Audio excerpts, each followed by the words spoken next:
Hello, everyone, and welcome to another edition of the Shadowcast. Today, we have a cryptozoologist of some note, Andrew Jackson, and he's going to be telling us all about his expedition in Sumatra. And also, he's going to give us a bit of a flavour of the other work that he's done. Absolutely, yeah. Hello, Andrew. Hiya, how you doing, Really Lee? good, thank you. Yes, and you? How you doing, Chris? Doing fine, Andrew. How are you? Yeah, well, it started out really. We got the funding to go, and I wasn't really particularly expecting because I'm not particularly a filmmaker. It was my first experience. I'd done a bit of videography and photography and macro stuff because I worked at the butterfly farm. So I was an entomologist mainly. But we went out there. We had the porters. Dali was the main guy who helped us out there, and he's the main cryptozoologist in Sumatra. So he basically took us to three different areas. The first area wasn't very good, but wasn't suitable. But the second area we spent 8 days, and that's where we found most of the tracks and most of the information. Obviously, many of our audience may not be very familiar with Sumatra. Can you tell us exactly where it is and what sort of island Sumatra is? Well, it's quite a long island. It's in peninsula of Indonesia. It's not too far from Java and Borneo. Borneo is the biggest island, split into three different areas. Well, four actually. If you count Sarawak, Sabah, Brunei, and Kalimantan. But it's a long, thin island and quite large. I think it's round about area-wise about the size of England, probably a bit larger even. Okay. But there's a lot of forest still left there. But there is a lot of illegal logging, which Dali came across in his work going into the jungles, such as Kerinci National Park, where we mainly looked for and put trail cameras as well. But the corruption out there is quite bad, unfortunately. We were followed and checked everywhere we went. It's quite a dangerous place to go, really. But Yeah, Andrew. Just a quick question. What kind of diet does it have? This monster. What does it kind of eat? Basically, well, it does like durian, which is a particularly smelly fruit out there, which it's attracted to. But I would have said it was omnivorous, but generally a vegetarian, fruit and veg. It would come down into the plantations and take corn and various other vegetables that are growing there. So I think mainly a vegetarian beast.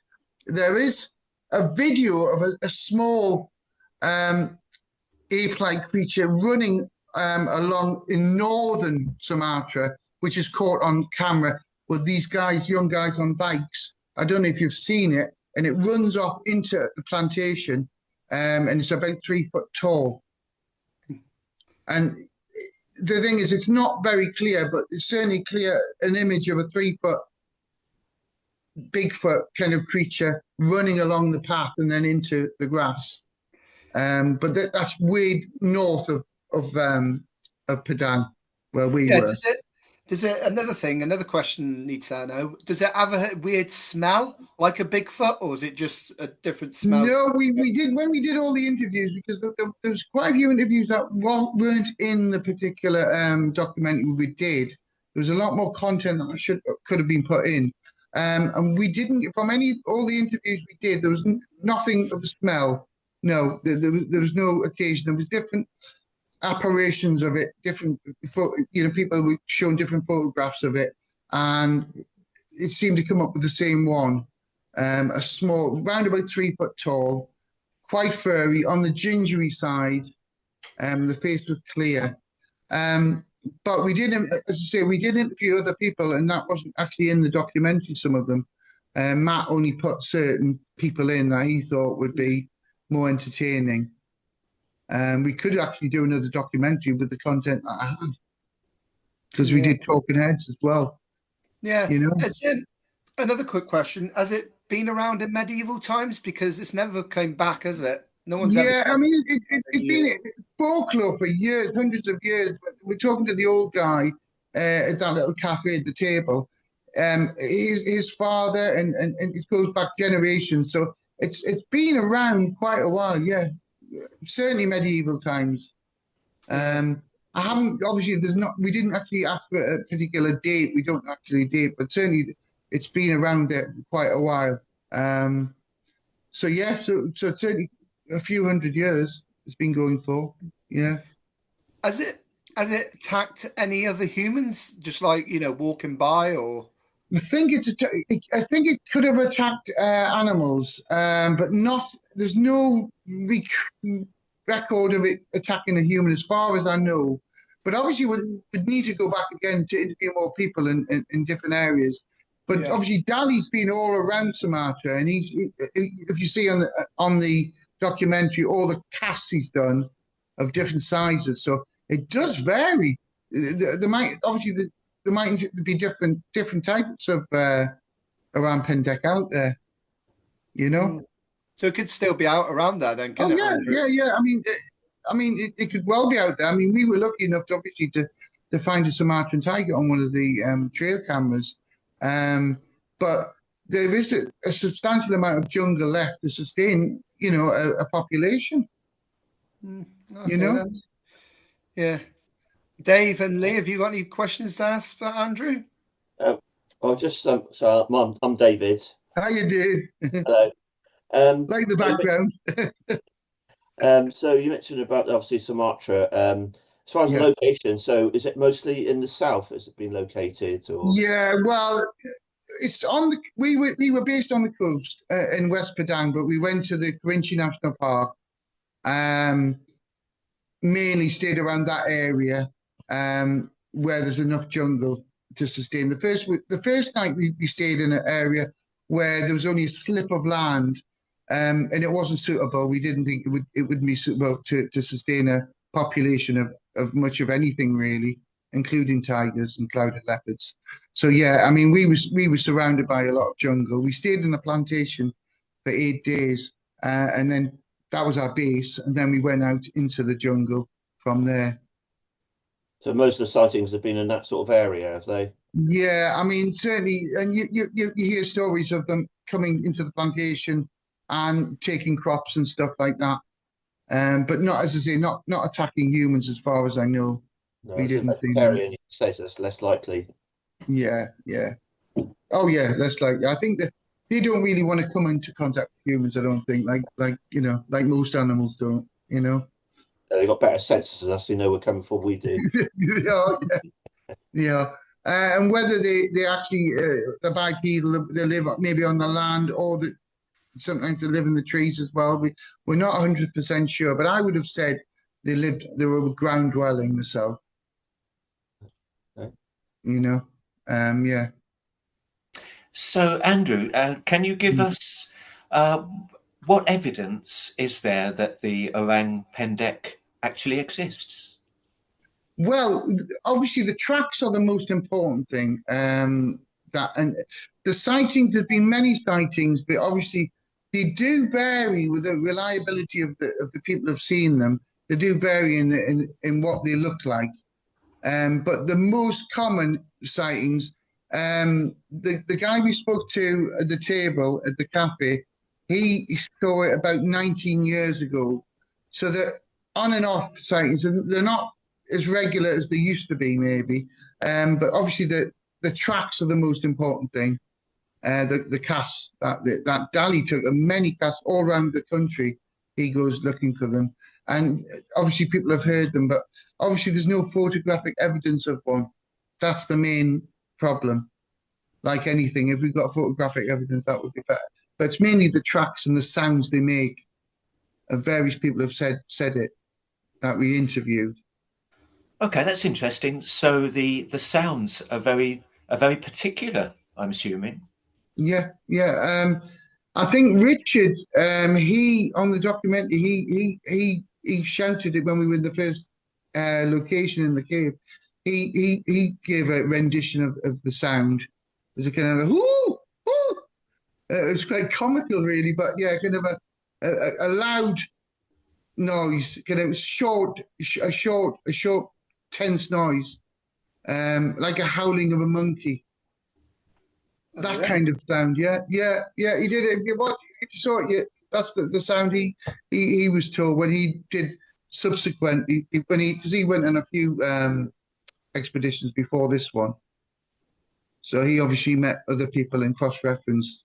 But yeah, his rendition was the closest I've come to.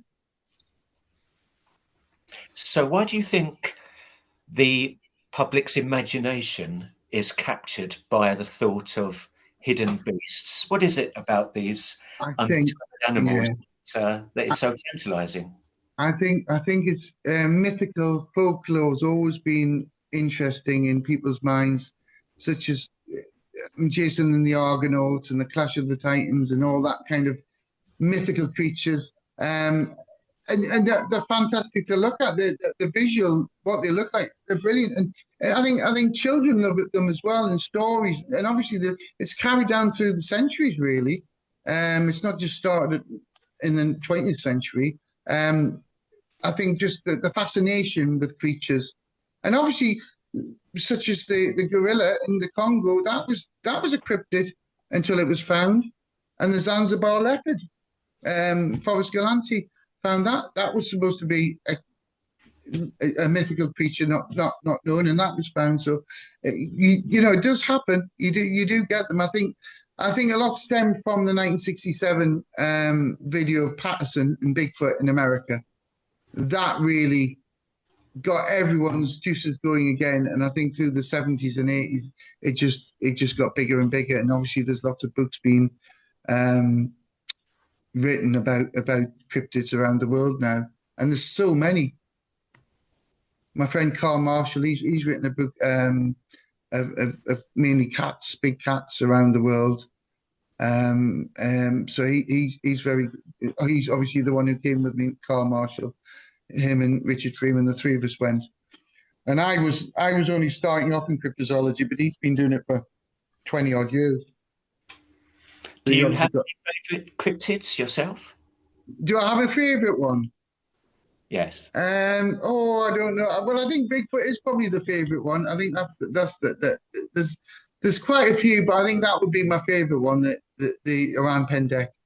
It's the most likely out of the ones around now. But there's not many expeditions. I'd love to go to Papua New Guinea, because there's a lot of uncovered and new species out there that you could easily find a new cryptid. But it's so dangerous because obviously the tribe. Andrew, just a quick question. Yeah. Can it smell humans? This some monster, can it smell the humans? I'm sure it can. I'm sure it's got a very good height of smell. Yeah, I'm sure it can, and obviously it doesn't want to come near humans. We were interviewing someone down in Kerinci National Park, a ranger actually, and this was a few years ago now. He said he saw something in the distance, but it was wet. It was raining, and it dived off. And he went up to the area, and he saw the actually footprints of the cryptid. So I think certainly they could smell from quite a way off. And obviously they don't want to come to contact with humans, really. Yeah, I think they could. I think it could be afraid of humans. That's what I'm thinking, Andrew. I think most animals are. Yeah. Yeah. I mean, we could have spent a lot more time out there and went to different other parts of the country to look for it, Yeah. But it's certainly that evidence of that on the motorbikes where they film it running off. If that could be digitized and make obviously so it's more clear, that's certainly the best evidence I've seen of it. Yeah. But that's in the north. Oh, okay. Of Sumatra. Yeah. So thinking about the orang pendek, Yeah. which creature would you say it might most likely resemble? Well, the thing is, you could say it was more like an ape or more like a human or in between, like Floriensis, the skull that was found on the island, the small skull. I would say it's more human-like than ape-like, but obviously it could be in between, a lost track of one of the Neolithic animals or humans thousands of years ago, and it was still survived because in Florence, as the island, the skull was found, and it shouldn't have been there. It should have been in a different part of the world. So it's quite unusual. But I would say it's more like human-like than ape-like. But it's certainly genetically closer to humans. I that's my view. But other people think maybe it might be more ape-like and more animal rather. So presumably covered in fur like an ape. Yeah, covered in fur, but not as furry as an orangutan or a langur or one of the other monkeys. It's got less hair, so it's certainly closer to the human side than the ape side. But it could be a lost relic, of that time. And obviously, it's very difficult to answer some of these questions. How intelligent do you think that the pendek may be? I think it'd be quite intelligent. I mean, I think it certainly it could have simple tools, may even have simple tools, and obviously crushing fruit to get into it and stuff. I mean, obviously, there's no evidence of how intelligent they are because obviously no one's actually caught one. But certainly, I think the intelligence would be there. They'd certainly have more than normal animals. Say probably maybe one of the chimpanzees, maybe something like on that level. But it's very difficult to say, obviously. Of course. Yeah, really. On the video, we saw that there were mentions of poachers hanging around. Yeah, there's a big problem. Well, what they do is they hunt the pigs as well, with guns and dogs, and it's usually teenagers. I mean, it's illegal because it's a Muslim country. Pork is not eaten normally, but they hunt. There's a lot of poaching, and when we discovered the new tiger in that area. We obviously kept it quiet. We didn't want to give the area away because if the locals knew there was a tiger there, someone would be after it because it is the rarest tiger in the world. We don't know how many tigers are. Sumatran tigers are left up to 600, but there's no idea of a number because obviously there hasn't been a census done. But there's a lot of poaching, like any country in Asia, as well as South America. Poaching, and when I was in Borneo, there was a lot of poaching there as well because bushmeat is very popular and it's a delicacy. So it's quite dangerous, really. It's quite we had these porters were looking after us because if we didn't have the protection, we'd be in trouble. Really. Okay. Did you ever feel as if your life was in danger? Not in danger as such, but we intimidated by we stopped off on the road at Kerinchi to put some trail cameras down, and we were just at the side of the road, and these rangers stopped and asked Dali what we were doing, and you can see that on the documentary, and they wanted money basically, and they wanted to know what we're doing there, and also when we were on the plantation with the plantation owner who was there with us, the police wanted Dali to go down to the police station to see they wanted to know what we were doing there, basically. So we had to watch our back. In one instance, when we stayed in the homestay at Padang before we came back home, Islamic police came into the hotel and they were looking for unmarried couples, and they found an unmarried couple. They take them away, and they flog them, and they shame them if they're not married. It's very strict Islamic rule over there. So yeah, it was a bit of a shock to us, really. I can imagine. Yes. Oh, You mentioned there about the discovery of a tiger. For those who yeah. haven't seen the documentary, could you tell us what happened? Well, literally, we went on the main trail into the jungle, and we stopped off at 4 different areas. We put the trail cameras facing into the trail, and one of the cameras was stolen, actually. So we were being watched all the time. And luckily, we caught a tiger. We had no idea, because that area was not known for tigers at all. There was no reports of tigers in that area. So basically, we saw that on the footage. We could not believe we caught a tiger, because we thought we could catch pigs and wild pigs and various other animals, but obviously, because it's the rarest tiger in the world, there's possibly a population there in that area, which obviously is important as a conservation aspect as well.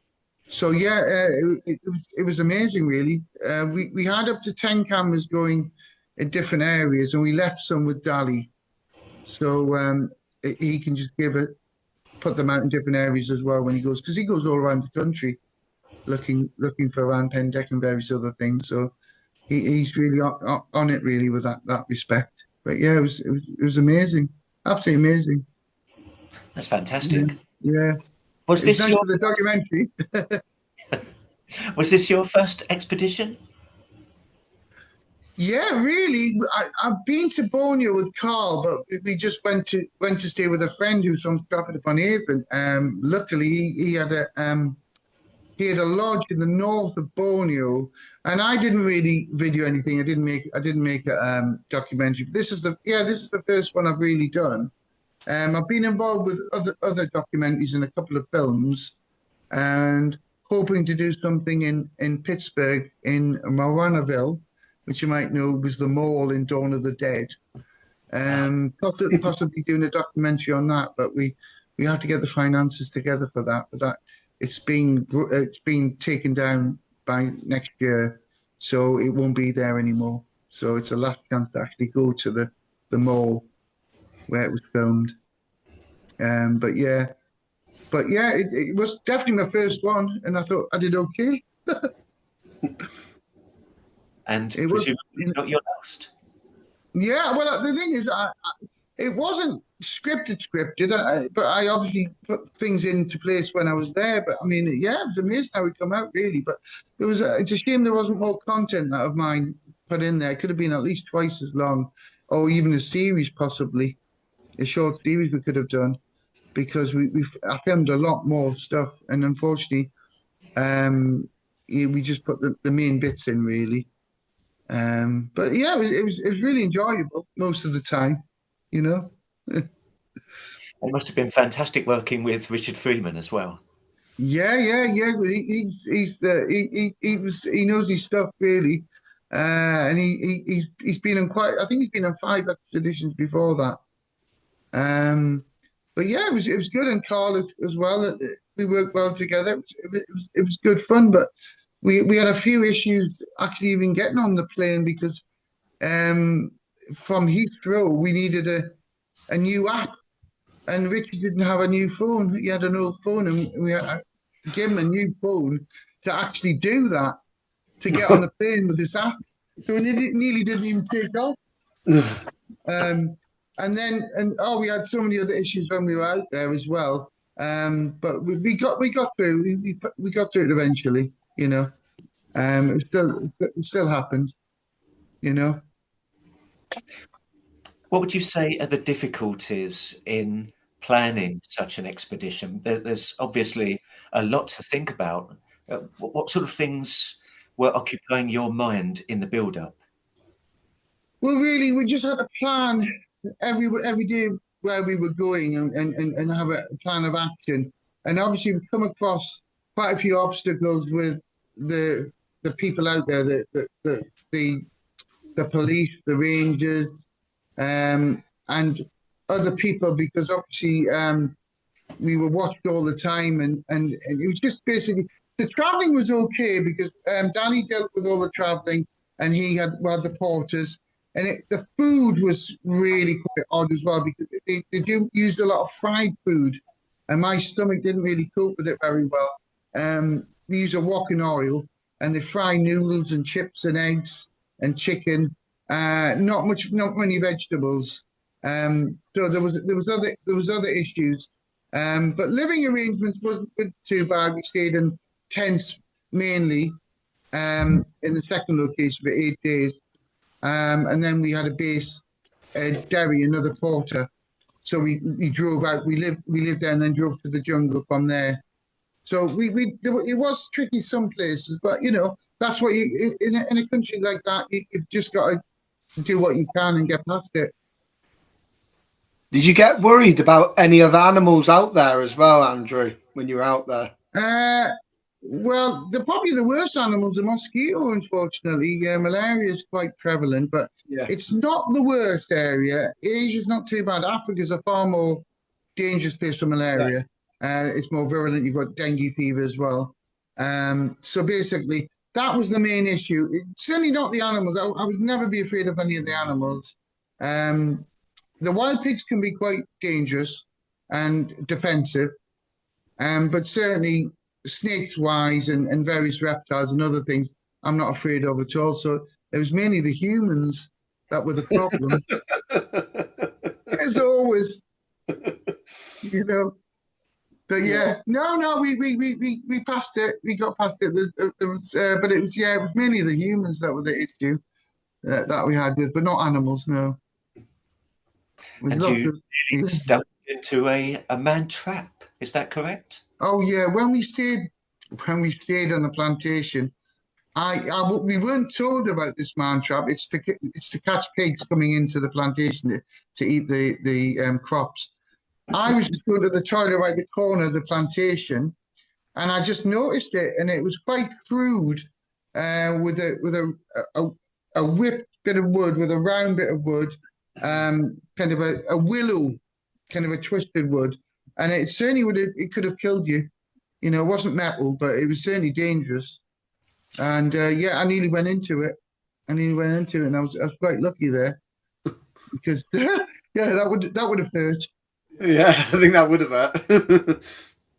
But it was a bit unexpected because we weren't told about that. But the wildlife, there's quite a bit of a lot of insects which I'm really interested in. Unfortunately, I couldn't put as much stuff in as possible. You were talking about poaching and they collect wild birds, and someone brought a bird to me. They cage them up, they trap them, and we said, "Can you let it go?" And he let it go. But the pet trade is quite bad out there for wild animals in some of the markets. And for some reason, they've got a lot of minor birds.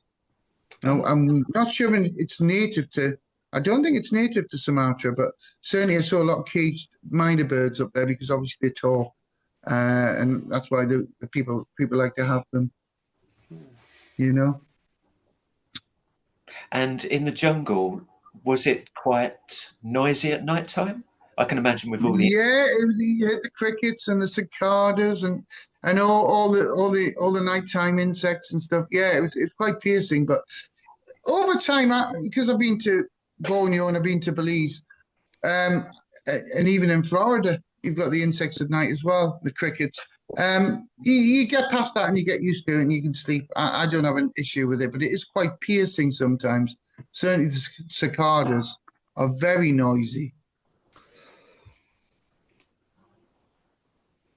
So when you're looking for a cryptid, what kind of evidence are you looking for? What are the telltale signs that a creature may be in the local vicinity? Well, obviously interviewing some of the locals that have actually come into contact, either seeing them or hearing them, but certainly the people first with interviewing them. It's difficult, obviously, because you don't know how sincere they are and how trustworthy they are. But I think the casts we take are the most important thing because that's physical evidence of something there, rather than just someone saying I've seen this or I've heard this, because it's very difficult. But obviously, catching it on camera, like anything, like big cats in this country, you do get one or two, but there's so many fakes out there. But you only need one to be valid, and you know, for the story, really. But I think, yeah, I think tracks are the most important thing, really. Yeah, like I'm just going to go back on that, Andrew. You said about Yeah. our tracks and that. It's like with the Black Panthers. There has been tracks of Black Panthers, isn't there? There's been you know, like I've seen one of your programs before. So you know, if you see the Yeah, tracks yeah, of it, you know it's there, yeah, don't you? yeah. Panther Botanica, which I was involved with. I mean, there's certainly. I mean, obviously after the 80s, the wild animals the wild animals were let out into the act was let out into the people just let them go because they couldn't find zoos to look after them, and certainly people. There was one guy kept getting the butchers to protect because he'd been broken into, and there's sightings and there's definitely evidence to say there was definitely big cats, and there still are. I believe there still are big cats around the country. Um, Obviously, the disjointed different areas are more prevalent than others. I think certainly Scotland, when we went to Inverness, um, that because it's a wild area, there's quite an expansive area there that could easily sustain a population, you know, Yeah, and down in Cornwall still as well, and Gloucestershire. yeah. I don't know if there's any sightings down where you are in Plymouth. There has been on Dartmoor a couple Yeah. of years ago and that, but like I said, we spoke to Jonathan Downs. Downs. That's it. We Yeah. spoke to Jonathan Downs, and he said there was a. He said as he was doing a documentary, as we are doing now, he did say there was 150 in England and Wales. Well, you know, it could well be. We don't really know. We don't really know. I mean, there's a lot of pictures coming and sightings all the time. Obviously, with the technology of phones coming in, there should be a lot more people carry their phones with them and you can take pictures.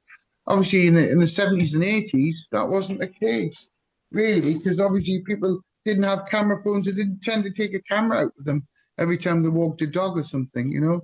Yeah.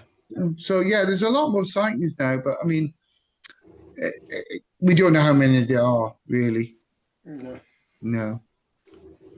But don't you find it frustrating, Andrew, when we see videos of big Mm. cats and they tend to be very grainy, detail, the creature Yeah, half a mile yeah, away.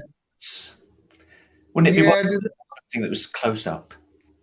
Yeah, there was one that sticks to mind. That the lady, she photographed a big cat, a black panther going in the field, and it's the closest one to I think, and it did look like it definitely was a black panther. But there's a lot of grainy ones, and obviously there's fakes as well. You're always going to get fakes with anything, aren't you? Really, but I still think there's definitely big cats, and there has been big cats in the country. You know. There still are. I'm sure there still are. Lynx, as well as lynx, you know, and leopards, really. But it's certainly interesting. When you were in Sumatra, how were you received by the local people?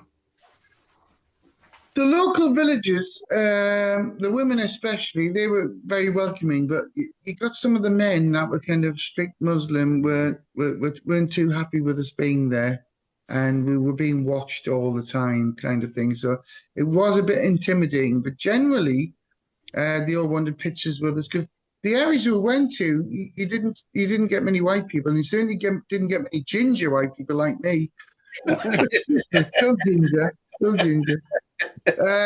And yeah, generally the local people are really friendly, like anywhere you go. I mean, it's just uh, it's the people in charge in government and rangers. The corruption and nastiness comes from that, which we couldn't really show in the documentary too much because we didn't want to put too much stuff in that might affect Dali because he's living there. So it was getting the balance right, but we try to give a balanced view of what it's like to live there. But it was certainly quite dangerous in some parts. Not quite as dangerous as Belize, in Belize City, but it was certainly you didn't feel at ease all the time, you know.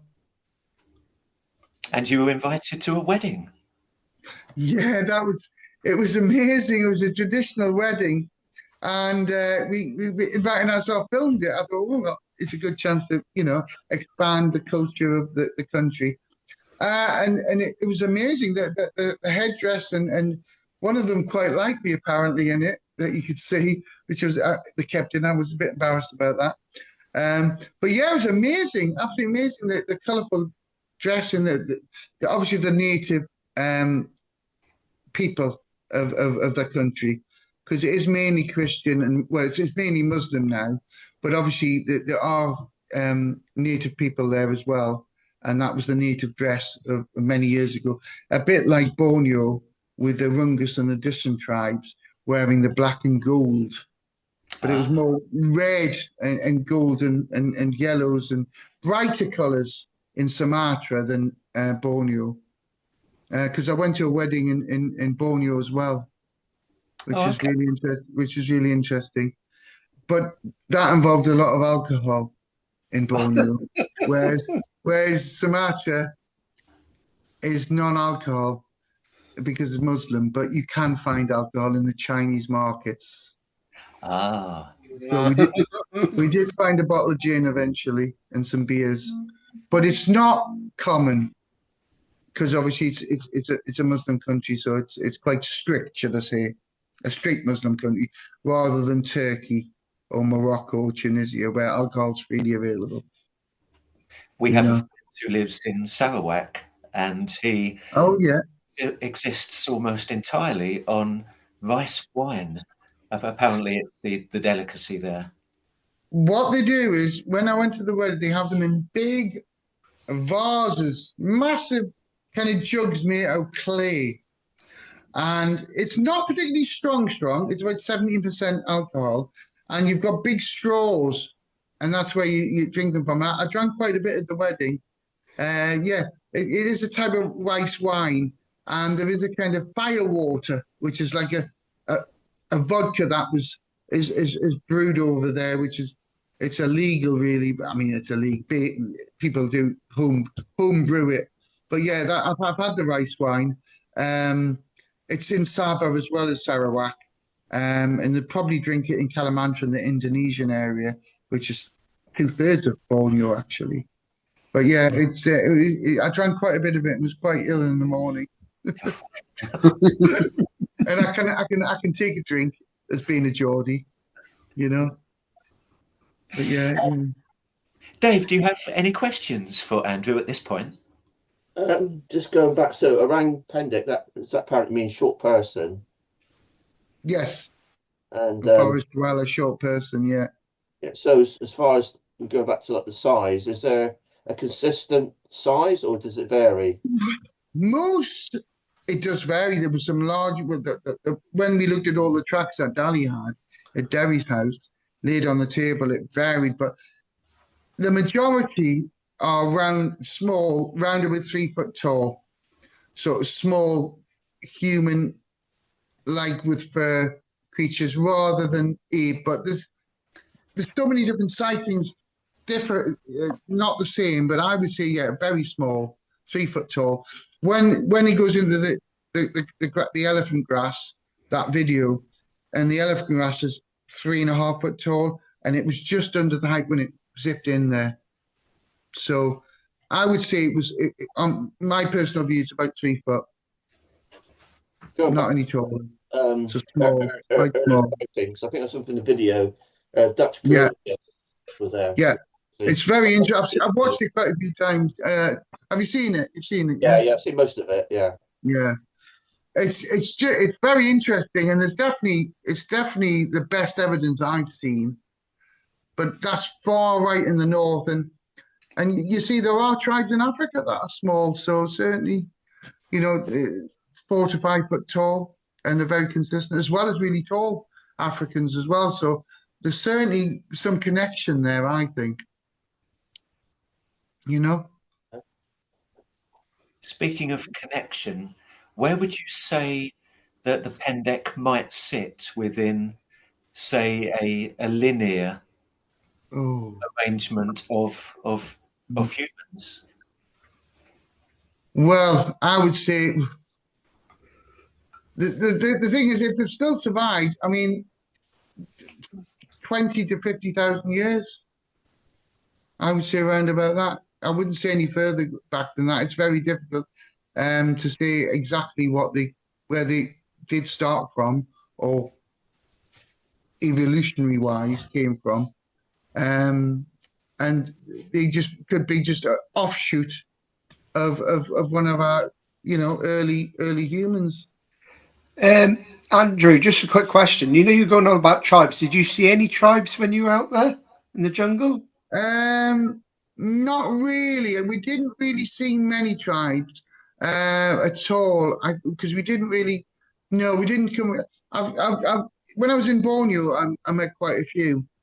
It's a lot more. It's a lot more secular, and there's a lot more tribes and different religions in Borneo. Not as many in Sumatra, but there could still be some there. There could still be some there. You know, there's still parts of Sumatra that are untouched. Still, it's still big enough. But you mentioned in the video, a lot of it was the forest. A lot of it is gone. 50% or something. Yeah, 50% of it's gone. The illegal logging and the land grab is horrendous. It's all corruption. There's so many politicians that have been imprisoned because of it. And I think corruption's part of the life you live out there. There's a lot of poor people and a lot of rich people. There's a massive gap of wealth, and it's a big problem. It's a big problem, but there's still. I mean, I'm hoping that they'll keep some of the jungle left, but unfortunately, so much of it's gone. In the last 25 years, really. Yeah. Yeah. Because there is some tribes like in I think off the India that hasn't been touched as well, isn't there? So Yeah, there is, and certainly in places like Papua New Guinea, there's so many different tribes, and obviously the headhunters and the cannibalistic that still goes on. Unfortunately, I think the Indonesian government is committing genocide in West Papua New Guinea. It was given to them in 1994 by the UN, which wasn't the best idea. So yeah, there's a lot of tribes being wiped out by the Indonesian government, which you don't see in the media, unfortunately. It's not important enough for them to put on there. But yeah, and certainly in Brazil and South America, horrendous stuff's going on there. Tribes are being taken out. Obviously the deforestation's horrendous. And I think palm oil's got a big part to play in it. The last 20 years, palm oil has been planted in so many different areas, and it's just a monoculture, and basically not a lot can live there. It's about 10% of wildlife opposed to 100% for palm oil plantations, bankrolled by banks and Chinese and American and so many other companies. Which is an issue. It's not so much climate change, but it is, in fact, it's affecting the whole world. Yeah, it's a shame they're getting wiped out, these tribes, isn't it? Yeah, well, when I stayed in Borneo with Isan, he passed away now, unfortunately. He was in the Disan tribe, and his father remembers when 30, 40 years ago, when he was young, a lot younger, there was a lot more jungle, and the monkeys were going over the roads and stuff. But deforestation's been horrendous in Borneo as well. Where we stayed at the Crocker National Park is the last and the biggest nature reserve in Sabah, and 93,000 hectares, I think. And you've got sun bears, you've got leopards, you've got all sorts of pangolins, you've got all sorts of wildlife there. But obviously, bushmeat, they kill them for the scales and the meat, and they sell them at the markets. Yeah. The thing is, they keep doing this, like destroying the forests and that. The animals are just going to move into their territory because you've taken over their territory. Well, it's happened so many different areas. Africa is a prime example, especially with elephants coming and destroying crops because their habitat's being destroyed. Yeah, India's are terrible as well, where tigers are going through into villages because their habitat's being destroyed and it's shrinking and they need a big area. yeah, Tigers, especially, and leopards. But it's humans, I'm afraid. It's us on the yeah, planet. We're the most insane species on the planet, unfortunately. And it's not going to end, is it, really? There are no, some countries that are doing it. As far as Belize, there's a lot of jungle in Belize and Costa Rica. They're replanted, and parts of Africa are being replanted as well with trees yeah, and stuff. So you've got to have some hope, but certainly in the next 50 years is going to be massive issues, yeah, you know, yeah, and there's not a lot we can do because we don't hold the power, yeah, that's right. Yeah. But, Andrew, which predators would you say the pendek has? well, I think the wild pigs, which can be very aggressive, and the tiger, the leopard, um, and possibly what is the other one? The buffalo, the large buffalo there. They have a buffalo there. I think it's like a domesticated one, but that could be dangerous if it goes into the plantation where it's feeding. But yeah, certainly tigers are the main one, and wild pigs. They're the two main. I mean, they do have sun bears, but I don't think they would be an issue. They're not as aggressive, the sun bears. They can be, but and I'm not sure if they've got honey badgers there because they can be quite aggressive as well. They've got Yeah. nasty claws and teeth. Has they got any predators against the snakes and that, Andrew, or no? I would say, yeah, there are venomous snakes out there, but I think they'd be. I think snakes tend to be retiring and don't want to get any confrontation with animals, so or anyone particularly. So they've got a bad rap, snakes, but I don't think they're a big issue. No, And did you really. say there's a possibility the pendek could climb trees? Yeah, absolutely, absolutely. Whether it lives there, we don't know, but certainly it's a possibility that I'm sure it does climb to get to for fruit because it'll be picking the fruit off the trees, and obviously if it'll have strong arms and legs. I reckon it would easily be able to climb trees, And are but there we're not 100% sure if it is ape like or human like. But I'm thinking it's more human like with the facial expressions and stuff. But yeah, it certainly could climb trees. I'm sure of it. do you think the predators would be able to climb the trees? Which ones? Well, the leopards would. Yeah, definitely the leopards would.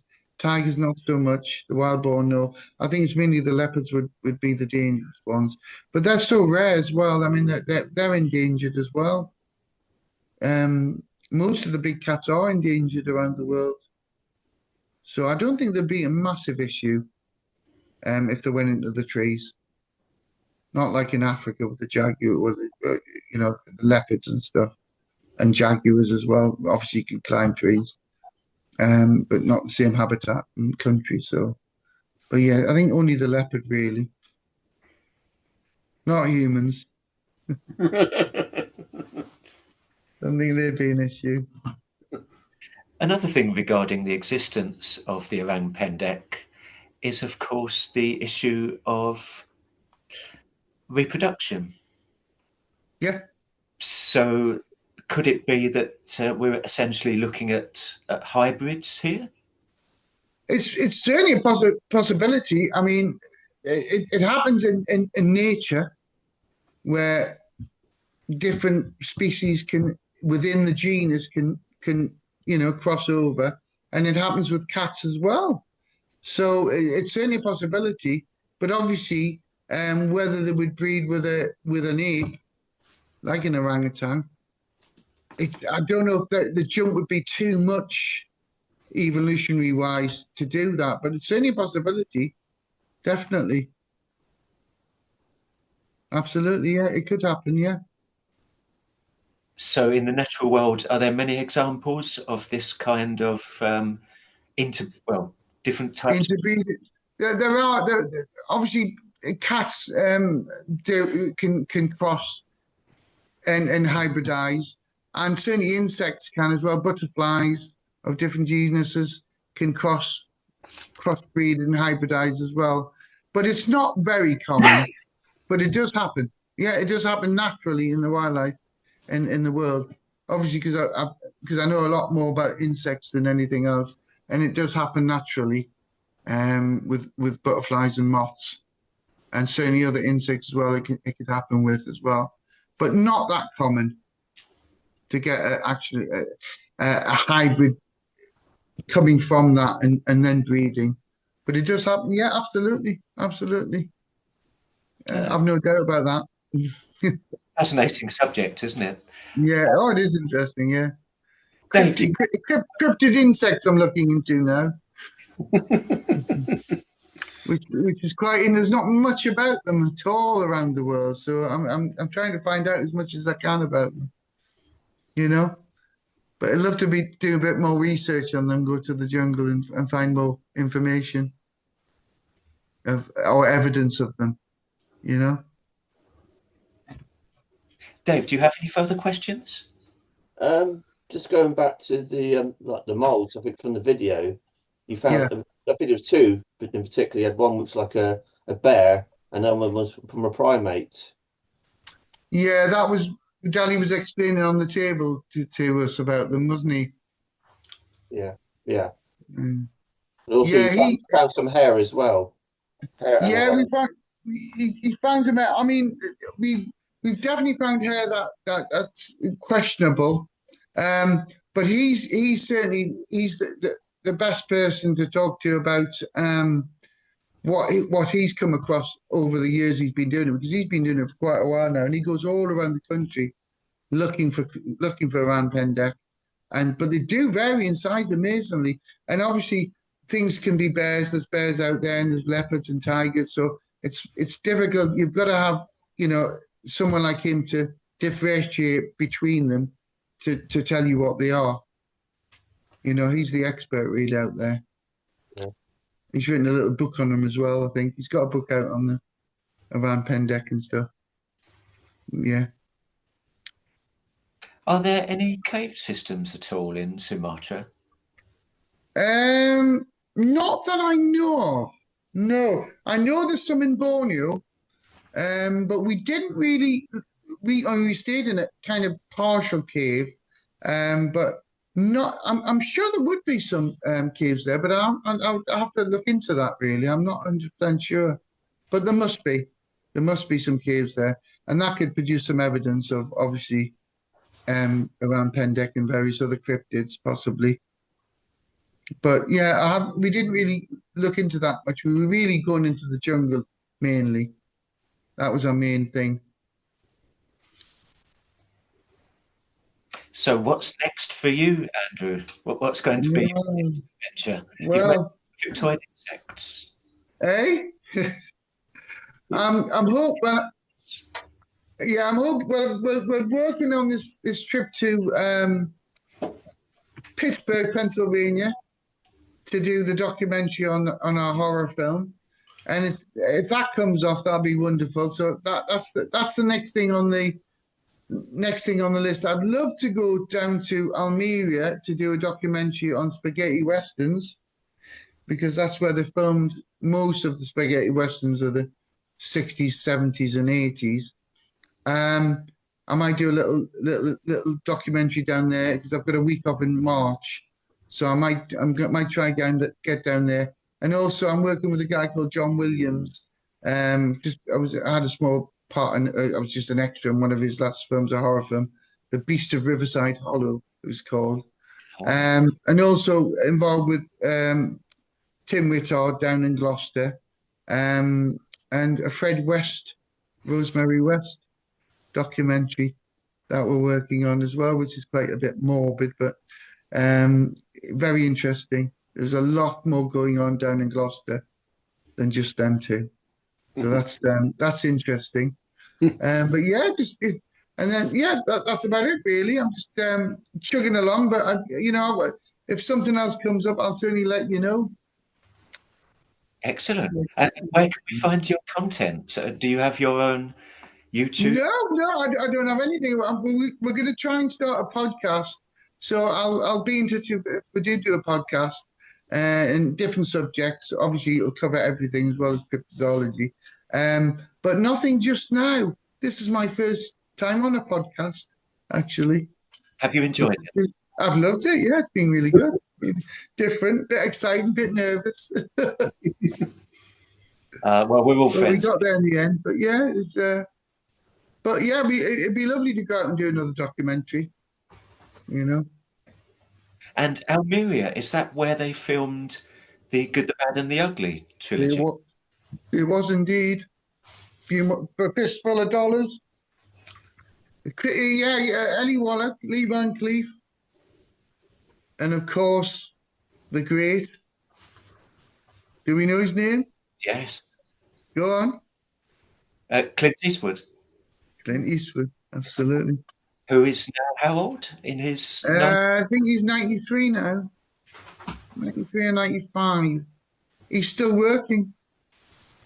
Yeah, I mean, Eddie Wallach passed away a few years ago. He was quite old when he died, and Lee Van Cleef as well. But I absolutely love these spaghetti westerns, and there's obviously the scenery, the cemetery down there, and you can get these package deals from Kayak and TUI to go down there with the flight, and then you can go to the different stage sets and stuff, and it's all still there, themed parks and stuff as well.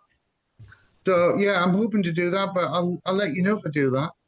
If I can book a flight and package deal to do that. I need someone to go with me. That's the problem. I'm sure I don't really want to go. I'll find someone, I'm sure, but I don't want to go on my own, really. And I must ask you, are you a fan of the Planet of the Apes films? Absolutely, Charlton Heston, amazing. There was 4. I think there was Planet of the Apes, Return of the Planet of the Apes, Beneath the Planet of the Apes, Revenge of the Planet of the Apes. I think there's 4 or 5, but I think the first one was 1969. I absolutely loved them. Amazing films. Yeah, absolutely great films they were. Charlton Heston. And of course, the talking, were they were apes, weren't they? Talking They apes. were talking apes, yeah. There was a film, I think it was 1969 as well, or was it later? And it was called Trog. And it was what's her name? Not Betty Davis, the other one, Joanna. I can't think of her name now. She was in a film with Betty Davis. She was in a wheelchair. Oh, Joan Crawford? Joan Crawford. Joan Crawford's last film was in a film called Trog. And I think it was 69 or 79. I think it probably 79. It was her last film. And that was an ape-like creature as well. And it always reminds me of that when I talk about cryptids, the Trog. I love my horror films. Of course. Yeah, like the moon there. Beware the moon. American Werewolf in London. I used to drink in the pub where they filmed it. Oh, did you? Yeah, the Sword Lamb in Wisley Gardens over the road in Brooklands. It was called the Black Swan. And they filmed it inside there. And I used to drink there 3 nights a week when I was in the 90s, when I was a youngster, when I worked in Wisley Gardens. So and it still had the pentangle on the wall. Amazing, great film. Which part of the country is this? Sorry? Which part of the UK is this? It was Surrey. In Surrey? Near Guildford, walking on the main A3 to go down to Portsmouth. Or down to Guildford and down south. You've got the M25 right on there, Junction 10. And I lived there for 10 years and worked as a horticultural advisor. Right. Yeah. So I know me plants as well. Yes, another passion of yours. Yeah, I like plants, insects, animals, football, and music and horror. I think they're my main things in life. That's a fine Football's my, connection. football's my favourite. Newcastle United is my main one. Gives me a lot of stress. Watching them tonight against Liverpool. I lived in Newcastle for 2 years. Did you? What part? Eton.